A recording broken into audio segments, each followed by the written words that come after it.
Well, good morning, everybody, and welcome to another Toolkit. I'm Dirk Webb, President and CEO of the St. Cloud Chamber of Commerce. We love having you as part of the Toolkit. We love this avenue of business education, and I'm really thrilled to have our guest Shawn Bush here today. But we'll get to him in just a minute. We want to remind you about our sponsors, the City of St. Cloud, Osceola County, Orlando Health St. Cloud, OUC, the Reliable One, the Osceola County Realtors, and Toho Water Authority. And we invite you to make the Toolkit part of your monthly business calendar and remind you that next month will be our final Toolkit of the year, and it will feature one of our board members, Bridget Jackson of Key Life Fitness. And I love the topic, surviving the holidays with what's left of your mind. And I think that'll be pretty appropriate because trying to run a business and take care of family and do all the things that the holidays want out of you can be a real challenge. So again, thank you for tuning into this. Let me do a little introduction.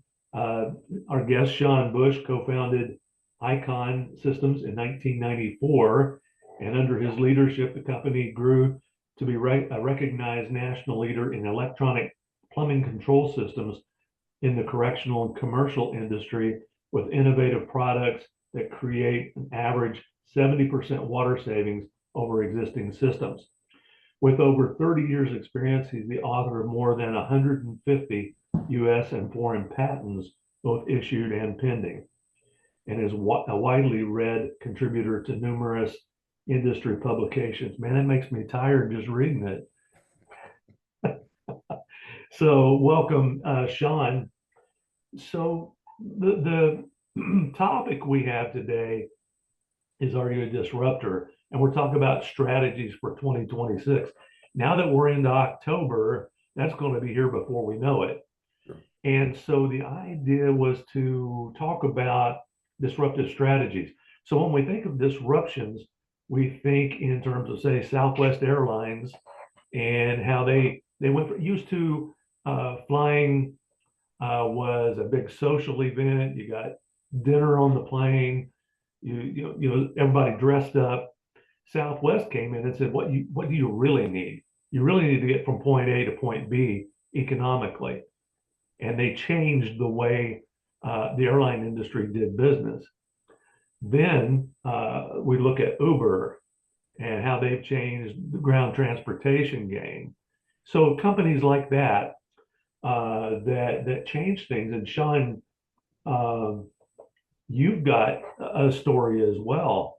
So you kind of changed the way water systems were delivered in correctional facilities to start with.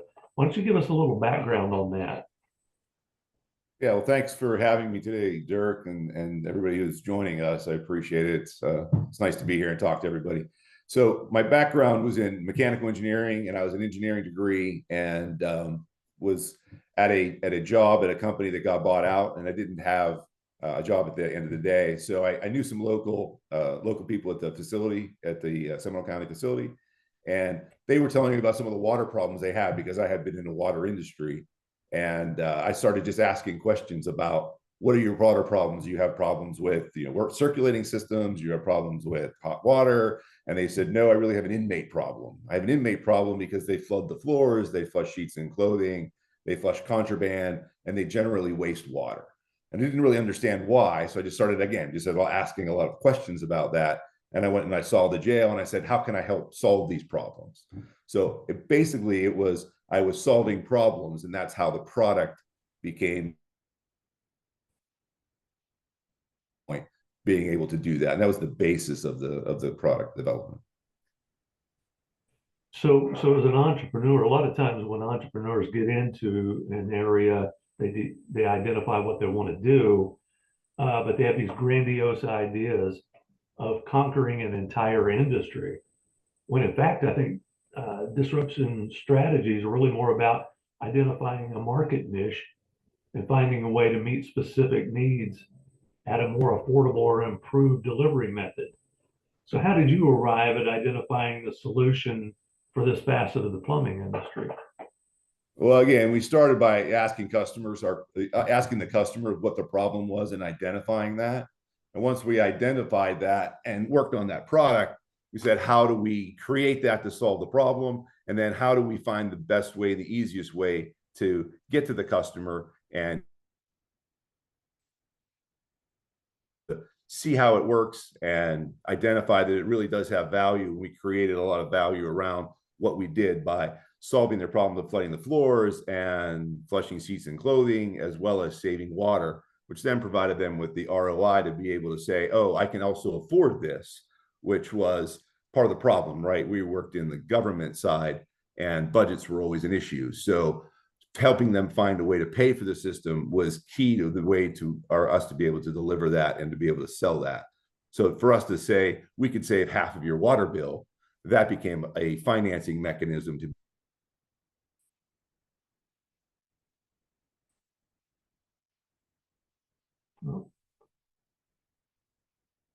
We have managers and becoming basically partners with them as they became our R&D department as we were getting information from them. Okay. We're getting a little freezing on, I don't know if it's my end or your end, but we'll keep after it though. So looking at that market strategy or market segment, what was the strategy here to deliver a better solution, a cheaper solution? Was quicker delivery part of it? And then I think identifying an underserved market. So which facet did you decide to take on first?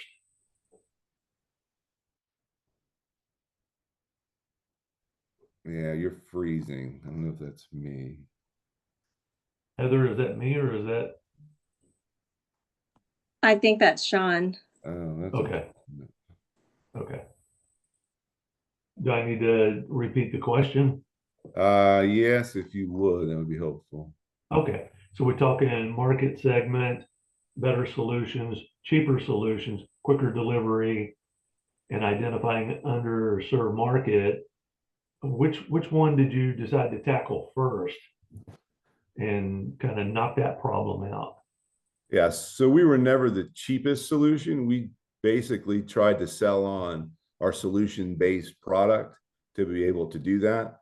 And because we had a better product that solved problems with an ROI, we kind of had a trifecta to do that. And the market channel that we used, again, was going direct to the facilities where everyone else had a sales force that was going through the manufacturer's reps. So the identifying of the product and the value to the product, as well as the new channel that we used, was the way that we went to market on that. Okay.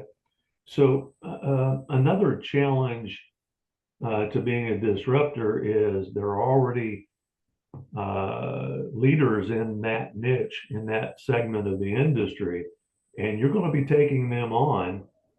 And without naming names, what kind of opposition did you face in trying to carve out a place in that segment? Yeah, so the plumbing industry, really old industry, a lot of 800-pound gorillas in there, not very many competitors. And, you know, they felt they were pretty invincible. So when we first came out, they treated us as if we were insignificant in that niche. That niche was small enough for us to do very successful, but it was a very small portion of their entire market. So they didn't consider us a threat at the time. And they would say things like, oh, that doesn't work. Nobody needs that. Electricity and water don't mix, those types of things. And, you know, that allowed us to kind of work our way in through retrofitting the older facilities to be able to create a customer base to be able to do that. So you know, that's a kind of a typical response. If you look back in the iPhone days, when the iPhone was introduced, Nokia and all those companies did the same thing. Oh, nobody wants that iPhone. Nobody would want to not have mechanical buttons on their phone. And the iPhone clearly is a very, very, you know, strong success because of the way that it did it.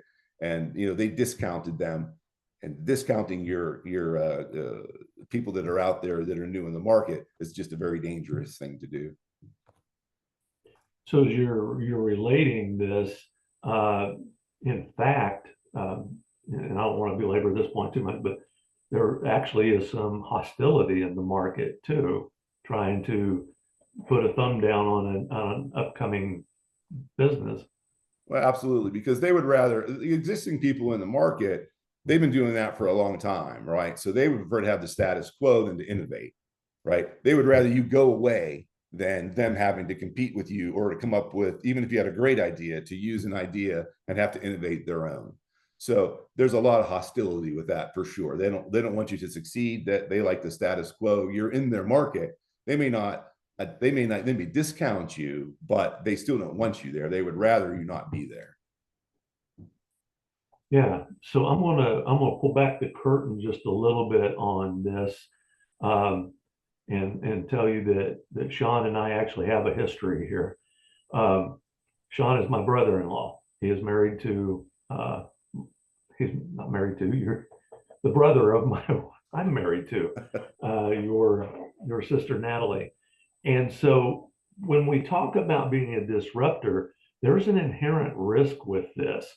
You're you're you're really risking everything. And I can remember a time early on when you had, I think, as I recall, just about every credit card leveraged to the hilt, and you never know whether it's going to work or not. You're just going on faith. And then your dad, my father-in-law, was deeply involved in the constructing of this whole thing.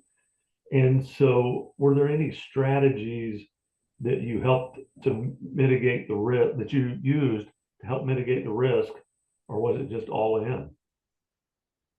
We were all in on the idea. There was only three of us at the time, and then my dad also joined. But so we were all in on the idea, and we were passionate about it because we said we've come up with a really good solution. If we can get it in front of people, they're going to want to buy it. And so we were all in the passion of that.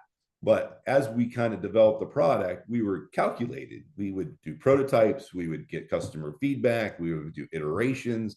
So we were careful in the way that we created the product and went to the market. Once that became started to be successful, then we had a repeatable model. Once we had the repeatable model, then we could kind of move it along and scale it more. But so all in, yes, I was all in. Financially, I was all in. I believed in it. And then we just took calculated risks as we created the product and took it to market to make sure we didn't make a big mistake where you put things out there that don't work and then you lose your credibility when you're trying to create a new product. It's very easy for one bad story to kill 10 good stories. So we try to always keep the good stories going. Yeah, that's pretty incredible. It's just inherent in being an entrepreneur that you may have some winners and unfortunately there may be some losers. And then the further you go into success, you change from being the hunter to the hunted. It's just part of the cycle, right? Right. So in this segment, as you go from the hunter to the hunted, the market never sits still, and new entries come in every day and new ideas, which is great for the consumer. But how can you, as a disruptor, best protect yourself from being the disrupted? Well, you always have your eyes on the industry and you're looking to see what's happening and what's going on out there. But for us, we also just invested heavily in research and development.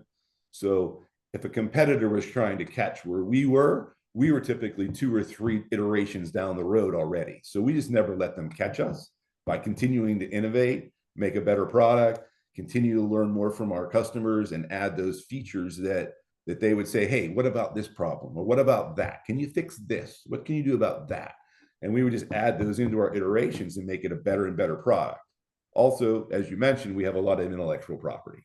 So that was the other piece that helped protect us and put a moat, right? So in the retrofit industry, as far as retrofitting existing facilities out there, we're the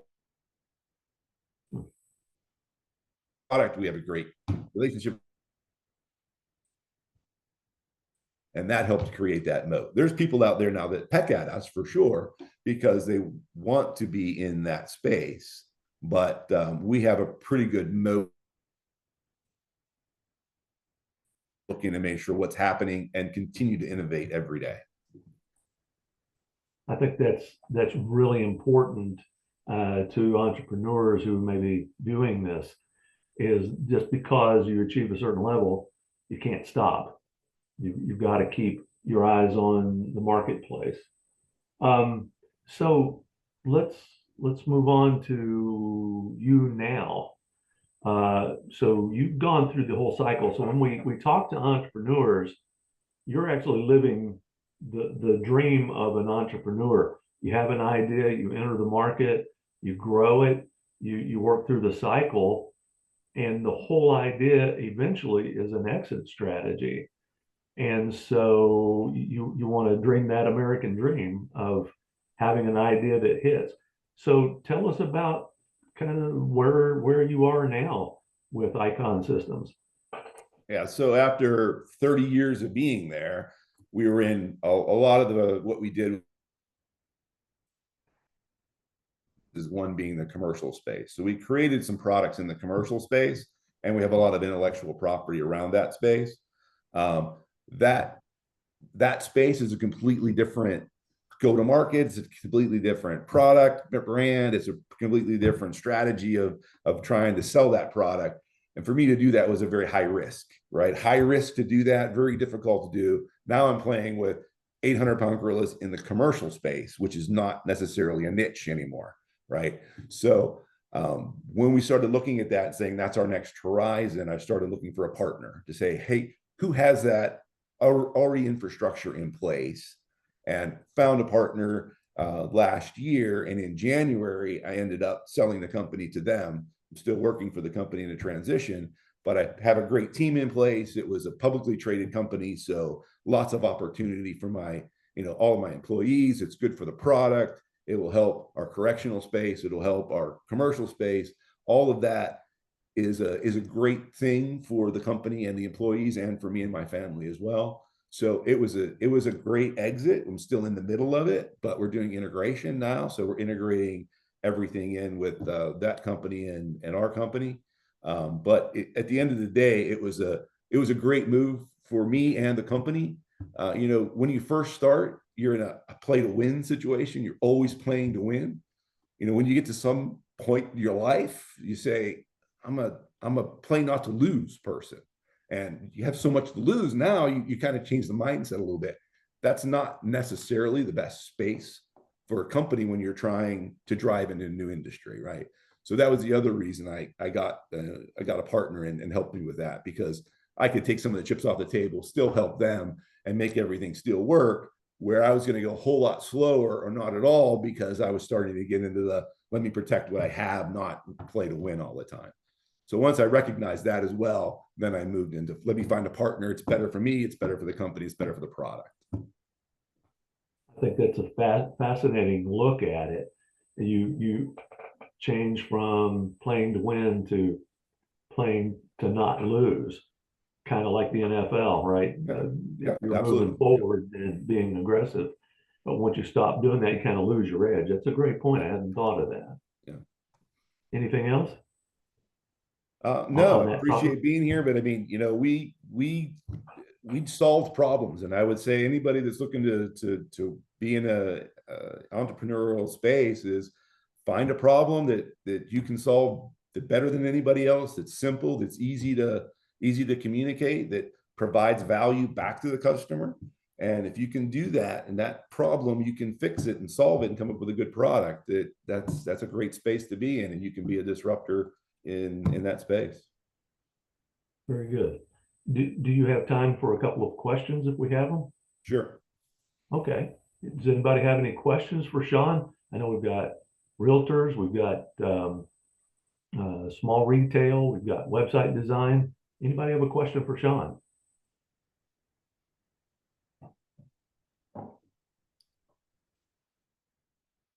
Sounds like you got the whole topic covered then. Very good. Well, we want to thank Shawn Bush for being here today.